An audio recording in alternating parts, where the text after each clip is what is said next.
So Sarina, why don't you come on up?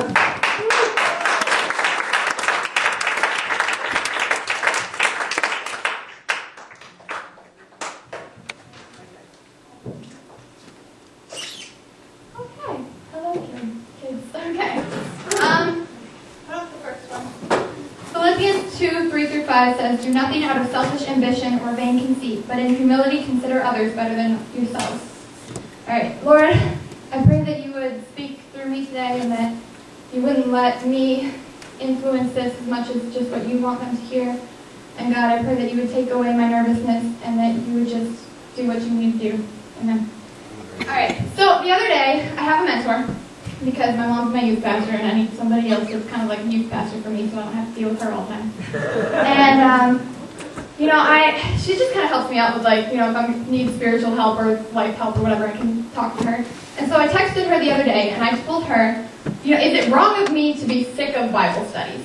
Because, I was starting Courage on Wednesday nights at school, and then we had church and youth group on Sundays, and the Monday nights were the teen Bible study, and then Tuesday nights at my house was another Bible study, and the first whole half of my week was Bible study, Bible study, Bible study, and I really didn't want to go to, any of them anymore, because what I want when I go to a Bible study is I want it to be, deep conversation, and not just, reading a book of the Bible and, figuring out what that means, but, let's really get into it and figure out, the problems in our lives and what God wants for us and all this stuff. And so I was like, I'm sick of it because it's always so surface level and I'm just tired of that.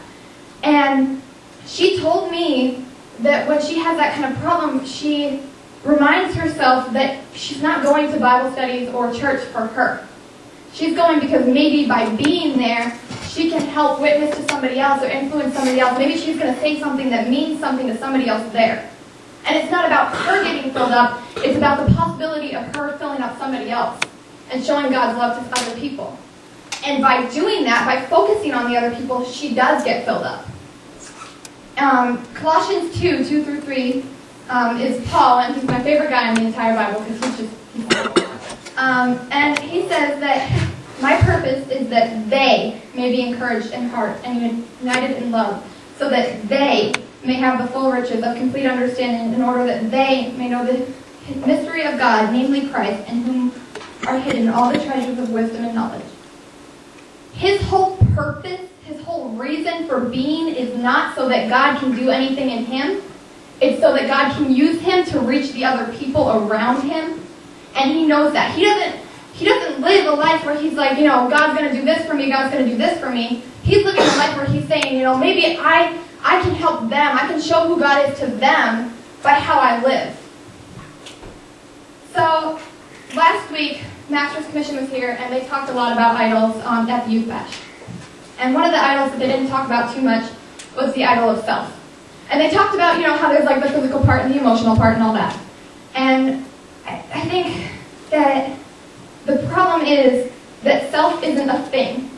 You can't grab onto it. You can't, if you're addicted to your iPod, all right, you can just be like, okay, that's an idol, I'm going to put that away for a while, okay? You can't put yourself away. You're stuck in you.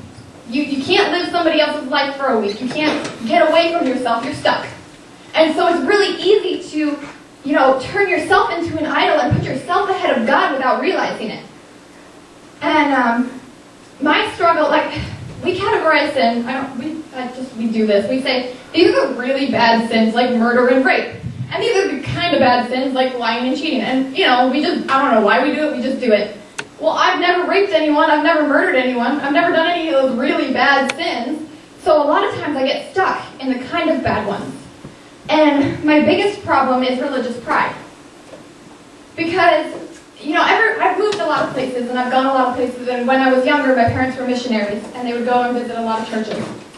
And everywhere I went, I have always looked for the one person that would be so in love with God that you couldn't look at them and not see Jesus. You couldn't look at them and not see his influence in their life and him just kind of pouring out of them. And everywhere I go, I watch and I wait and I look around at everybody in the entire church to try to find that one person that's going to actually, be so in love with God. And, I've seen people kind of like that, but never anywhere I've stayed. Never anywhere where I've, lived or, gone a couple times have I seen somebody that's just, on fire for God like I picture it in my head. And so then when I don't see them and I don't have them as an example, I start thinking, well, maybe I'm the best Christian here. Maybe I'm the one living for God because I don't struggle with certain sins and I don't struggle with, all these temptations. Because I've grown up in a Christian home and I have the morals and I go to church and all this stuff. I start thinking, well, maybe I'm better. And I don't think about it in those words. I don't say, I'm better than everybody else. But it starts to kind of influence my thoughts. And I end up putting myself in front of God, and then God can't get to me because I'm separating myself from Him by putting myself in front of Him. When we get saved, a lot of times it starts out as it's all about us. And we get saved because we don't want to go to hell. We get saved because we want to go to heaven, or we get saved because we had this great experience with God at this event or something like that. And it's all about us. Because we don't want to go to hell or we want to go to heaven or because God made us feel good. We're like, okay, now I'm going to live for God. And that's okay. That's okay to start there. But we can't stay there because when we get saved, we're here and we're like in the world and we're full of sin. And then God wants to bring us here. And somewhere along the way, we've got to drop ourselves. We've got to drop the whole selfish motive of seeking God and just let it be about because of who He is and what He's done. It shouldn't be about how He makes you feel or where you want to go after you die. It should be about Him. And when we don't drop that, we push ourselves away from God in the end, and we're never really serving God like we should be, and we're not getting the gifts from God like He wants to give us, and we're not experiencing the goodness of His love because we're saying, I'm still a Christian, but I'm still going to come at this so that I can get more, so that I can, be on top. There are a lot of motives throughout our entire religion or Christianity or whatever. And, first one I'm going to talk about is worship. In worship, you all know, sometimes they play some really stupid old songs. And you're just like, I want to rip my eyes out. And it's miserable. And, or you don't know the words. Or, everybody around you is just kind of like, this is funny. And it's really awkward.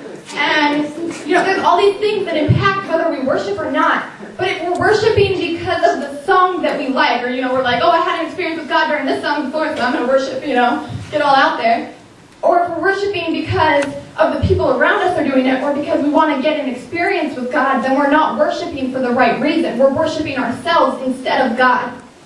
We're saying that, what I feel, or, my ideas of this song, that I like this song, is more important than giving God worship. And the whole point of worship is to tell God how good He is and who He is. It's not about, God, you're going to do this for me because I'm worshiping you right now. I mean, He does give you the experience, and that's good. And sometimes the songs are good and you like them, and sometimes the songs are not so good and you're just like, this is awkward. But the point is not that the song is good or that the experience is good. It's that God is good. Come on. One time I was having a hard time in my relationship with God in the past year. I was just like, wow, this is tanking fast, so I need to spend some time with God. So I went up to my room, and I turned on my worship music, and I was just kind of walking around my room and worshiping God. And it wasn't, I think I was listening to some Hillsong song, and that was like 10 minutes long. I didn't even get through a whole song. And in my mind, I was picturing you guys watching me, and I was like, if I worshipped like this at youth group or at church, they would be so impressed with me.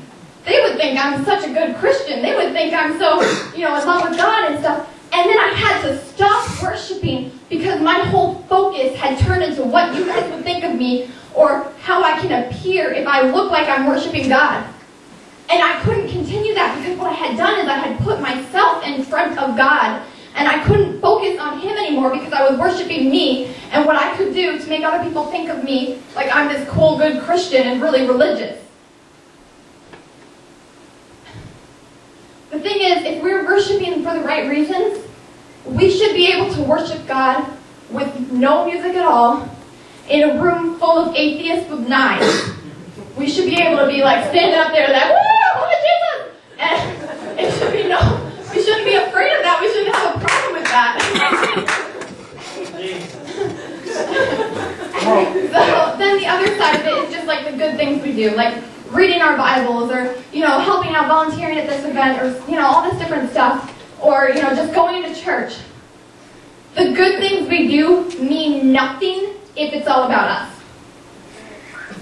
A while back, in 8th grade, I shaved my head with my friend for Bald is Beautiful, and we raised over $500 for cancer research and then donated our hair. And, it was just this year, just like a couple weeks ago, I was writing this thing for English about, like a time in my life, and I realized how selfish the entire thing was. Because at the beginning, it was right. It was that I was like, okay, I'm struggling with the idea of maybe shaving my head, and I know that God is bigger than my hair, like, a material body part, like, what does that matter? And that I need to step out and be able to give because that's what God would do. But then, along the way, my motives turned, and I was starting, people were telling me, you're going to shave your head, I could never do that, I love my hair too much, and you must be such a good person. And it got to my head, because, God had brought me to this place where I was willing to sacrifice that, because He had, shown me how to do it. But after people were saying that, I was starting to think, that means I'm a really good person. If I'm going to do this and they can't, if they're too selfish to do this, then maybe I'm like this awesome person and I can give my hair away. And, I had told a bunch of people that I was going to shave my head. And they were all supporting me and, you're going to do it and stuff like that. And so then I realized that a lot of that was just pride. It was just me being like, I can't let them down. I've got to do this because that's what they expect of me, and I don't want to be the coward that, backed out at the last minute. And it was all this selfish, self-centered mush of everything, and it wasn't focused on God anymore at all. And it meant nothing. My hair and the money probably helped something, but it meant nothing to me, and it meant nothing to God because it wasn't about God anymore. It was about me. I was remembering the song that we used to play in the car all the time, and it's a verse too, I can't remember where, but it's, man looks at the outside and God looks at the heart. And so, a lot of times when we do these good things, or we go to church, or we read our Bible, everybody else looks at us and they're like, oh, you're so good. You're doing the right thing. You're so good. But God sees what's in our heart. He sees our motive for it. He sees if it's about ourselves or if it's about Him. And so I'm going to ask you, is your religion, is your relationship with God based on Him or based on you? A lot of times our selfishness stops God's goodness.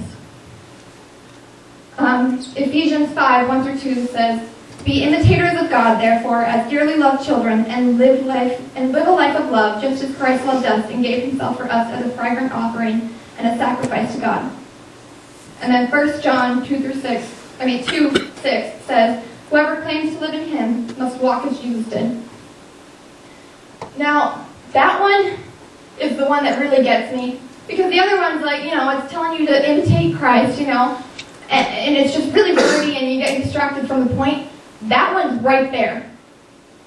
If you want to say that you're a Christian, if you want to say you're a follower of God, you have to live life like He did. You can't put yourself in front of Him. You can't say, oh, I'm too tired to read my devotions, or, to read the Bible. I'm too tired to go to church, or, I have all this stuff that's so busy and I can't fit God in. Because what would have happened if Jesus had said He was too tired to go to the cross and die for you? What if He said, I just don't feel like saving this person's life, and they had died? What if He just totally used all these selfish excuses like we do to get away from what God wanted for Him? We would be in a totally different place. And a lot of times we're always like, oh, I can't do this because of this, and because of and it's just all about what we want all the time. And if God had said, I don't want to go to the cross because that would hurt me, we would have no hope. We probably wouldn't even be alive. So we can't let our busyness, we can't let our lack of interest or laziness or tiredness or any distractions get in the way of God, because it comes back to that when we do that, we're saying, God's okay, I follow God, I'm a Christian, but I'm not going to walk like he did. I'm not going to actually, take out the steps. I'm just going to put myself in front of God. I'm going to separate myself from who he actually is and say that I'm a Christian. Now, I'm a person who needs action steps. Like, now, what am I going to do? I need to know what to do. So, some ideas on how we can help ourselves to change out of this self-centered religion is that we could, anytime we're in worship and we realize that our thoughts are turning to, I want this experience, we could say, well, God, take those thoughts away. Those are Satan's lies that are feeding into my heart. And I need to get those thoughts away so that I can worship you for who you are. And when we have our day-to-day life, we have to make God an actual priority. And you've heard this so many times, make God a priority, read your Bible, do all this stuff. And we all get just kind of like, throw it away, like it's not important. But God spends every single day waiting for you to seek him out. And he is ready to impact your life every day and to really fill you up and to change you and to make you into the person he wants you to be and to just throw goodness at you, just ruin your life with such great things. But we're blocking him off because we don't want to fit it in. We can't say that we're willing to go to school and do homework and go to sports and then, hang out with people, go on Facebook, and then go to bed, and not find any time for God, because he found all the time for you. And so, I heard this thing a long, long time ago. I don't even know where I heard it, but it was something about you can't afford to not find time with God each day. It is so necessary. It's not just a thing you can do. It is so necessary. Because if you're not spending time with God, you're not living for God because you're feeding yourself. You're just like, I'm going to starve away. You're not feeding yourself. You're not feeding that relationship with God, and you're totally focused on what you want and not what he wants. Another thing you can do is when you're going to church or going to a Bible study or something like that, remind yourself why you're going there. Tell yourself, this is not for me. This is for the people that I can help to show who God is to. And this is because, God is so good and he's done so much for me. I'm going to come and hope that he'll use me to show his love to everyone else. Ephesians 2:8-9 says, "For it is by grace that you have been saved through faith. And it is not from yourselves. It is the gift of God, not by works, so that no one can boast." Ultimately, we can't do anything that's going to, help save us from this life we live where we're greater than God. There's really not, we can do all these steps that will help, but it's really up to him, because we can't say, I'm serving God so well because of all these little things I've done. We can't say, I'm saved and I can go to heaven because I've done this and I've done that and I've done this. It's got to be that he saved us. It's by his grace. It's not by anything we've done. So all we can really do is just seek God and try to make sure that our eyes are on him and not on us. And it gets tricky because, we are stuck in our bodies. This is the only pair of eyes I'm going to get to look through unless I go blind and get an eye transplant. But, we're stuck here. Okay. So, what I want us to do now is, we're all going to find somewhere in the room. Sean, you can do your job now. We're all going to find somewhere in the room, and whether we're together in groups or we're apart doesn't really matter, but we're just going to seek God, and we're going to do our best to make sure that it's about God and not about us. So don't go seeking God and being like, I want you to show me who you are. That's good. Sometimes you can ask God to show you who he is. That's okay. That's good. But let's make this about who God is and just worshiping him, and not about what he can do for us, but about who he is. And, those of you that don't really care, you can go pray for other people in the room. You don't have to it's not about just you. You can go and help each other in the room and come, go in a group and pray together, whatever you want. We should be able to pray out loud and worship without shame. Just because there are other people in the room does not mean that we need to be quiet. And you know, you guys saw, a lot of you saw Master's Commission when they did that thing, the altar call. And they had everybody come up. They were praying so loud. Like, you couldn't even focus if you were trying to pray yourself. You're like, whoa, okay. You know? We can do that. We shouldn't be ashamed. We're a room full of people that love God and love each other. Most of us, at least. And it shouldn't be this thing where we're like, oh, you know, I don't want them to think bad things. Nobody in this room is going to think you're a horrible person or, you know, judge you because you're worshiping God. They're going to be like, hey, maybe I can worship God like that. So now we're just going to go find a place and pray.